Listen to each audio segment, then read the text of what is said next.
কি আপু একা নাকি? একা একা। ঢাকা আইসি বেড়াইতে, শুনছি ঢাকায় নীলা মার্কেট আছে, হেইয়ানে বলে আশের গোস্ত মুঠার গোস্ত জম্মের মজা। মোরা বাড়ি খাই, এত তো মজা না। বিষয়টা কি একটু যাইয়া দেখা লাগবে। এইখানের আসমুঠা কি অন্য কোনো হাইন দেখায়? যাই হোক, মোরা গেছি। যাওয়ার পরে কই দাদো মগো দুহান গোস্ত বাড়াইয়া দিও।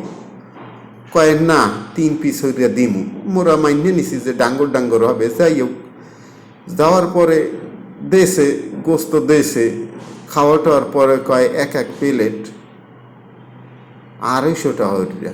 শূন্য তো মাথা নষ্ট। মগো দেশে এক এক আস 400-500 টাকার উপরে নাই। আর এইখানে 3 হ্যান গোস্ত দিয়া হের দাম বলে 250 টাকা। মগো লগে আইসে আবার নীলা বিবি। হ্যারে কইছি জম্মের গেলা গেল, বাহিডি বাড়ি যাইয়া কমু আনে।